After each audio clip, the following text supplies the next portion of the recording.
Hello good morning friends, modern online classes में आपका स्वागत है। देखो 12th बायो में आज का आपका जो टॉपिक है वो है लाइट रिएक्शंस, प्रकाशिक अभिक्रियाएं। प्रकाशिक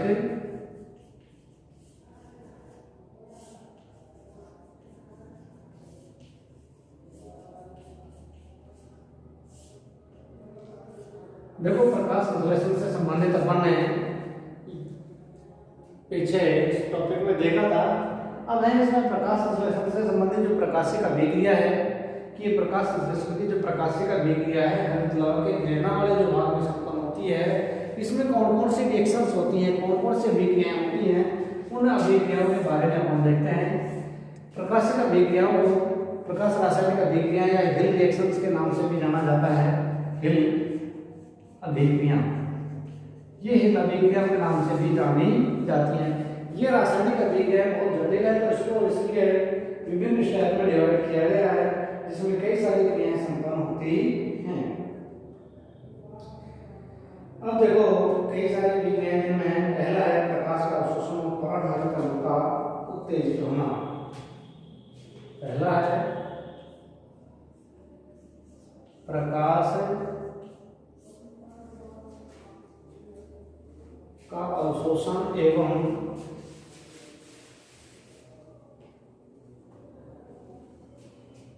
प्रकाश का अवशोषण एवं परागधारित अणु का उत्तेजित होना।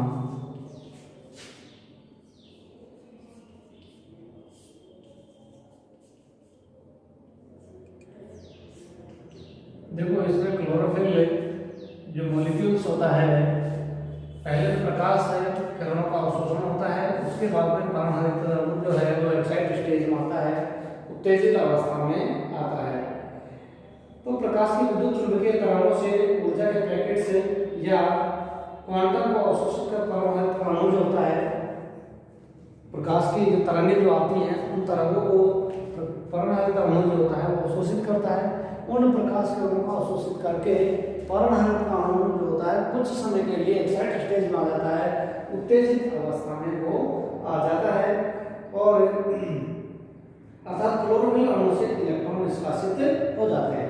इसमें क्या होता है, इससे जो क्लोरोफिल अणु होता है इससे कुछ जो इलेक्ट्रॉन्स होते हैं वो एक्साइट हो जाते हैं, बाहर उत्सर्जित हो जाते हैं। तो प्रकाश की विद्युत चुंबकीय तरंगों से प्रकाश की विद्युत चुंबकीय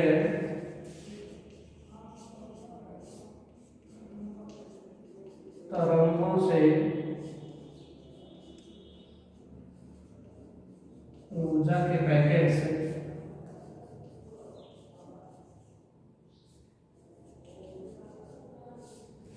भाई प्रकाश की जो विद्युत चुंबकीय तरंगें होती हैं, विद्युत चुंबकीय तरंगों से ऊर्जा के पैकेट्स या क्वांटम को अवशोषित कर पैकेट्स या क्वांटम को अवशोषित कर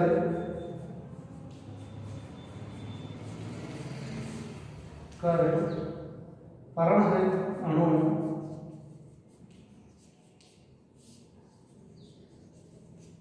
कुछ समय के लिए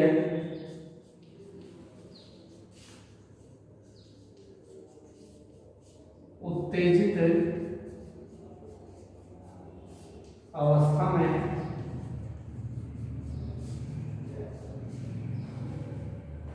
आ जाता है।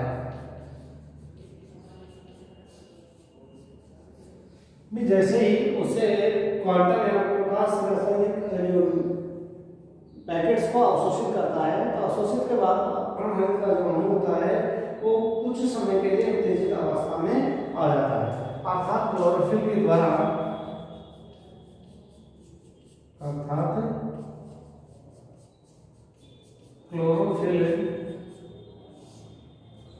के द्वारा कुछ इलेक्ट्रॉन उत्सर्जित किए जाते हैं। कि भाई जैसे ही प्रकाश की जो किरणें होती हैं विद्युत चुंबकीय तरंगों से ऊर्जा जो होती है पैकेट्स या क्वांटम के रूप में, ऊर्जा किसके रूप में, पैकेट्स या क्वांटम के रूप में उनको ये अवशोषित करता है। अवशोषित कर परमाणु का अणु जो होता है कुछ समय के लिए एक्साइटेड स्टेज में आ जाता है, उत्तेजित अवस्था में आ जाता है। जैसे ही उत्तेजित अवस्था में आता है तो उससे क्लोरोफिल के द्वारा कुछ इलेक्ट्रॉन उससे क्या कर दिए जाते हैं, उत्सर्जित कर दिए जाते हैं। जैसे ही वो एक्साइटेड स्टेज में आता है, उत्तेजित अवस्था में आने के बाद उससे इलेक्ट्रॉन उत्सर्जित हो जाते हैं। दूसरा है जल का प्रकाश का अपघटन और ऑक्सीजन का निष्कासन। जल का भाई पहला, ये तो पहला पॉइंट है प्रकाशीय अभिक्रिया। भाई जब प्रकाश संश्लेषण की जो प्रकाशीय अभिक्रियाएं होती हैं उनमें ये स्टेप होते हैं। पहला पॉइंट है प्रकाश का अवशोषण और परावर्तित अणु का उत्तेजित होना। वह पहले तो जो प्रकाश से सूर्य का प्रकाश जो होता है क्लोरोफिल अणु पर पड़ता है तो उसकी जो क्वांटम या पैकेट्स के रूप में जो ऊर्जा होती है उसका अवशोषण किया जाता है। अवशोषण करके और उससे परमाणु अणु के द्वारा कुछ इलेक्ट्रॉन क्या कर दिए जाते हैं, उत्सर्जित कर दिए जाते हैं। दूसरा जो पॉइंट है वो है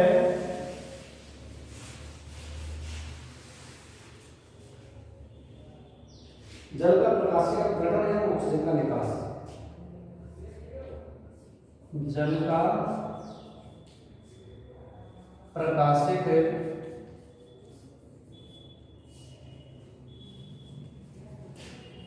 अपघटन एवं ऑक्सीजन का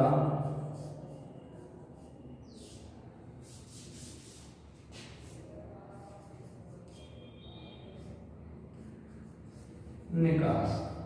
कि भाई जैसे ही जल का प्रकाशीय अपघटन होता है, जल के प्रकाशीय अपघटन के द्वारा ऑक्सीजन का उत्सर्जन होता है।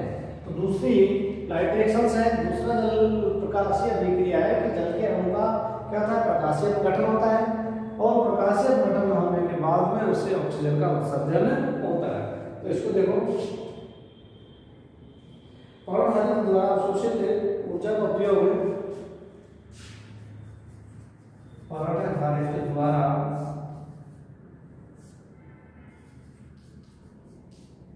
अवशोषित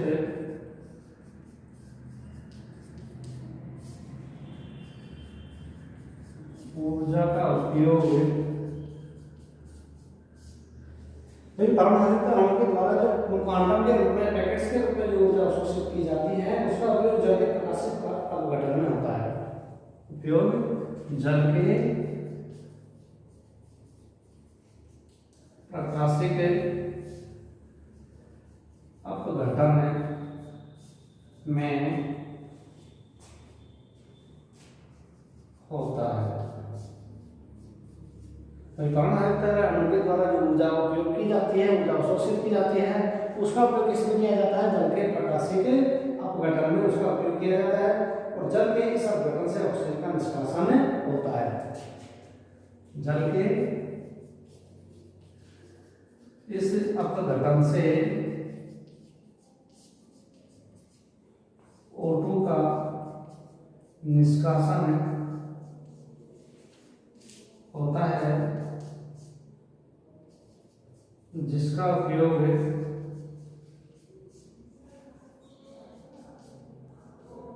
वे श्वसन, जिसका उपयोग वे प्लांट्स में है, जिसका उपयोग श्वसन में होता है तथा शेष बची हुई वायुमंडल में श्वसन में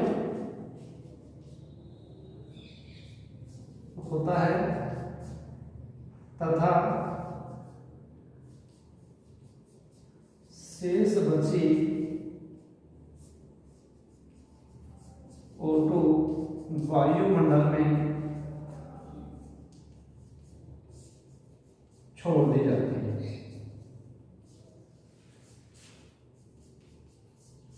तो ये होता है कि जैसे ही परमाणु कणों के द्वारा उस ऊर्जा का उपयोग जल के प्रकाशीय का अपघटन होता है और ऑक्सीजन का उससे निष्कासन होता है।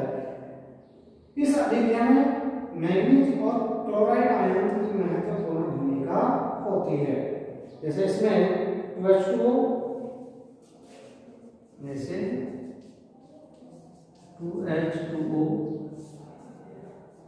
मैंगनीज और क्लोराइड जो आयन होते हैं उनकी महत्वपूर्ण भूमिका होती है इसमें। इससे 4 हाइड्रोजन आयन और ऑक्सीजन गैस इससे बाहर निकलती है। तो इस प्रकार से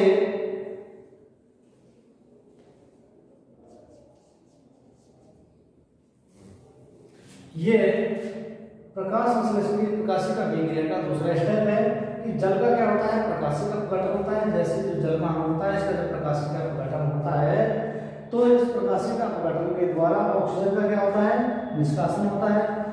जैसे जो ऑक्सीजन प्रकाश संश्लेषण क्रिया के तहत निकलती है उसका उपयोग पादप रूप में शोषण क्रिया के लिए कर लेते हैं और जो कुछ शेष वायु बचती है, शेष जो ऑक्सीजन रहती है उस ऑक्सीजन को ये वायुमंडल में बाहर उत्सर्जित कर देते हैं, जो वातावरण में ऑक्सीजन का बैलेंस बनाए रखने में काम में आती है। ये इसके एक रिएक्शन है। इस अभिक्रिया के लिए मैंगनीज और क्लोराइड आयनों की महत्वपूर्ण भूमिका होती है। 2H2O, 4H, O2 और 4 इलेक्ट्रॉन। यदि इसको अपन H2O से करें तो भी ये हो जाता है कि इसमें हाफ ऑक्सीजन और 2 हाइड्रोजन और 2 इलेक्ट्रॉन इससे बाहर निकल रहे हैं। तो इस प्रकार से ये ऑक्सीजन के अणु बाहर इसमें निकल रहे हैं। तीसरा स्टेप, पहला स्टेप क्या हुआ कि उस ऊर्जा का अवशोषित होना और क्लोरोफिल अणु का उत्तेजित होना। दूसरा स्टेप है कि जल के अणु का प्रकाशीय अपघटन और तीसरा है NADPH का निर्माण। तीसरा स्टेप है NADPH+ का निर्माण। ये एक ऊर्जा की nicotinamide adenine dinucleotide phosphate, nicotinamide adenine dinucleotide phosphate का निर्माण किस प्रकार से होता है। ये ऊर्जा की एक बड़ी इकाई है, एडीपी जैसे है। तो इसमें थाइलाकोइड की झिल्ली स्टोमा की सतह की ओर इस अणु का निर्माण होता है। थाइलाकोइड झिल्ली की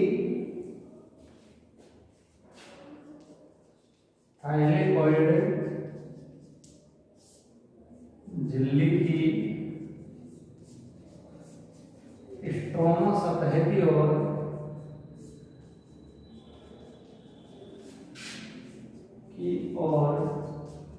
इस अणु का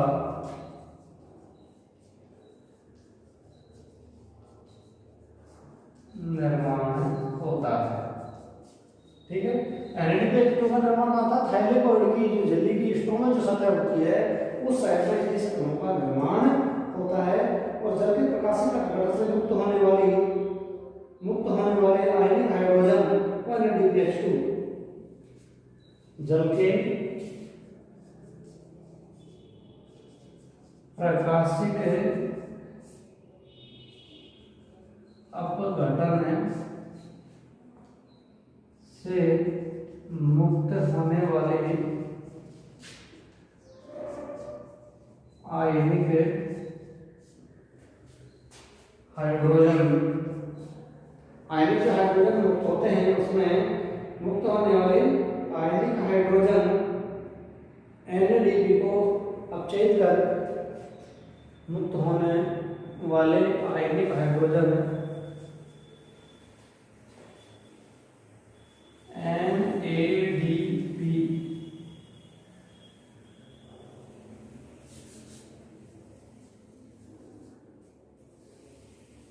को अपचयित कर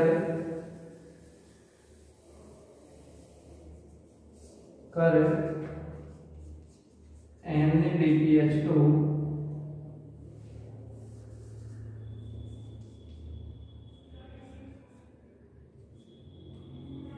प्लस H+ में अपचयित कर देते हैं।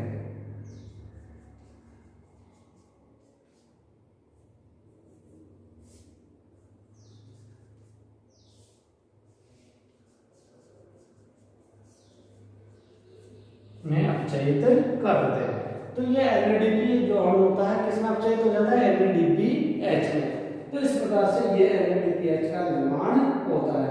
और जल के दोनों अणुओं के प्रकाशिक अपघटन से 4 हाइड्रोजन से 2 NADPH बनते हैं।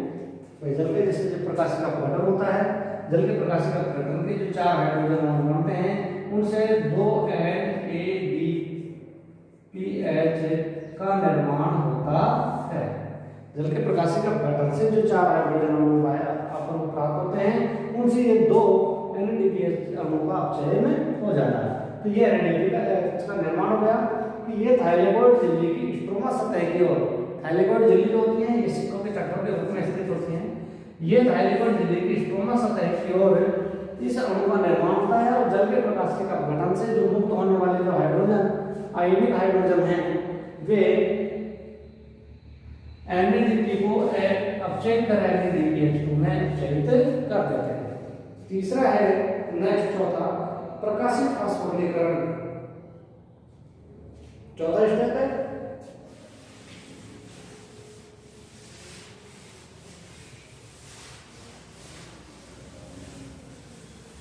प्रकाशिक फास्फोरिलीकरण। चौथा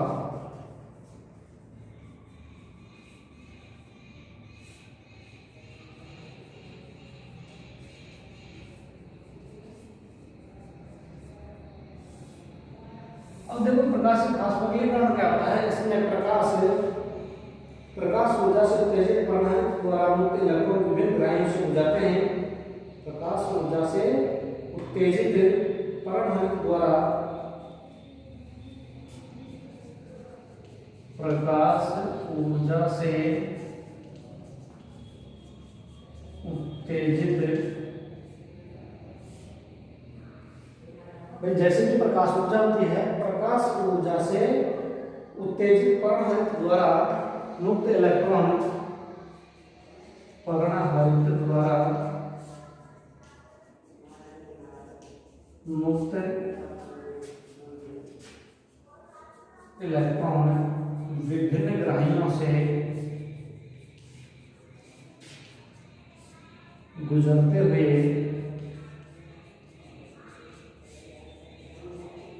भाई जो जैसे परमाणु कणों के द्वारा जो इलेक्ट्रॉन उत्सर्जित किए जाते हैं वो विभिन्न ग्राहियों से गुजरते हैं और इस इलेक्ट्रॉन स्थानांतरण से मुक्त ऊर्जा ATP का संश्लेषण ग्राहियों से गुजरते हैं। इस प्रक्रिया में जैसे ही ये इलेक्ट्रॉन होते हैं जो विभिन्न ग्राहियों से गुजरते हैं तो इसमें क्या होता है कि इलेक्ट्रॉन स्थानांतरण से मुक्त ऊर्जा द्वारा इलेक्ट्रॉन स्थानांतरण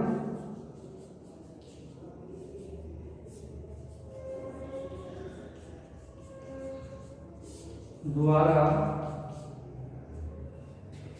जैसे कि इलेक्ट्रॉन स्थानांतरण द्वारा मुक्त ऊर्जा से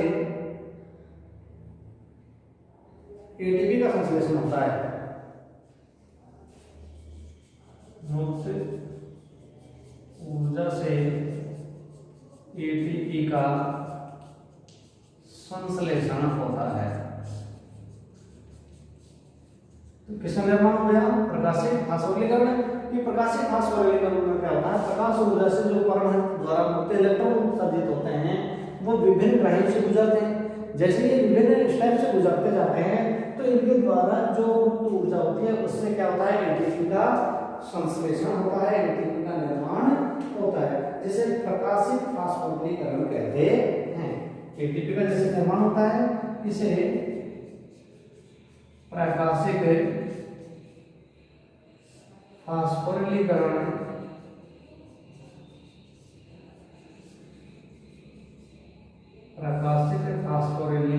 कहते हैं। ये वो प्रकाशिक फास्फोरिलीकरण का स्टेप। कि चौथा स्टेप है प्रकाशिक अभिक्रियाओं में कि प्रकाश ऊर्जा से जो उत्तेजित इलेक्ट्रॉन परमाणु के द्वारा उत्सर्जित किए जाते हैं वो विभिन्न ग्राहियों से गुजरते हैं। जैसे ही विभिन्न स्टेप से गुजरते हैं, विभिन्न ग्राही से गुजरते हुए स्थानांतरण के द्वारा ऐसे ऊर्जा जो मुक्त होती है उसके द्वारा एटीपी का संश्लेषण होता है और इस प्रक्रिया को बोलते हैं प्रकाश फास्फोरिलीकरण, फोटोफॉस्फोराइलेशन। लास्ट स्टेप है लाल पतन या इमर्शन प्रभाव। रेड ड्रॉप लाल पतन या इमर्शन प्रभाव।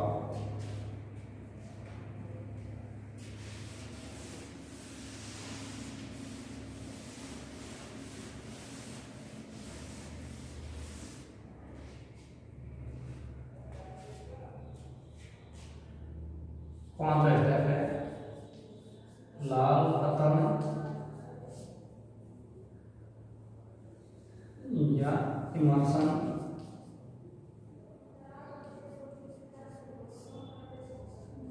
प्रभाव। Red drop and immersion effect. तो लाल पतन प्रभाव क्या होता है? इमर्शन और उसके सहयोगियों ने, जो इसके साथी थे सहयोगियों ने प्रकाश की विभिन्न तरंगदैर्घ्यों में प्रकाश संश्लेषण की दर का मापन करने का परीक्षण प्राप्त किया था और उन्होंने बताया कि जब प्रकाश संश्लेषण में 680 नैनोमीटर से उच्च तरंगदैर्घ्य कई वर्णिक प्रकाश मुक्त किया जाता है तो प्रकाश संश्लेषण की दर घट जाती है।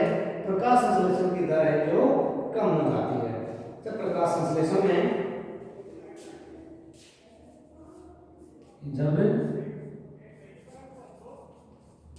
प्रकाश संश्लेषण में 680 नैनोमीटर तरंगदैर्घ्य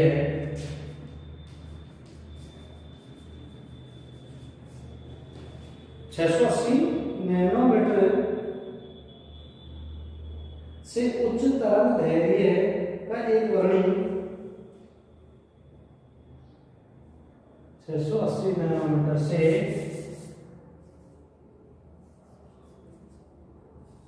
उच्च तरंगदैर्घ्य, भाई 680 नैनोमीटर से क्या तरंगदैर्घ्य? उच्च तरंगदैर्घ्य का जब एक वर्णी प्रकाश प्रयुक्त किया जाता है, का एक वर्णी प्रकाश प्रयुक्त किया जाता है, जब प्रकाश संश्लेषण में 680 नैनोमीटर से उच्च तरंगदैर्घ्य का एक वर्णी प्रकाश प्रयुक्त किया जाता है तो इस प्रकाश संश्लेषण की दर घट जाती है। क्या होता है? तो प्रकाश संश्लेषण की दर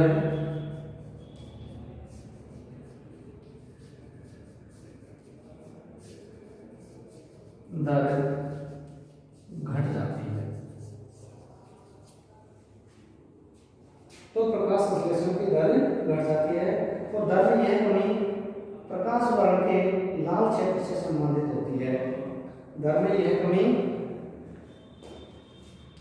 दर में यह कमी, भाई जैसे ही जो प्रकाश संश्लेषण की दर में जो कमी होती है, दर में यह कमी प्रकाश वर्णक्रम के लाल क्षेत्र से, प्रकाश वर्णक्रम के लाल क्षेत्र से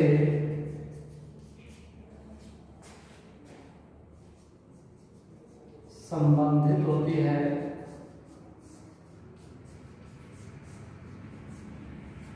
लाल क्षेत्र से संबंधित होती है, इसलिए इसे लाल पतन, रेड ड्रॉप, अतः इसे लाल पतन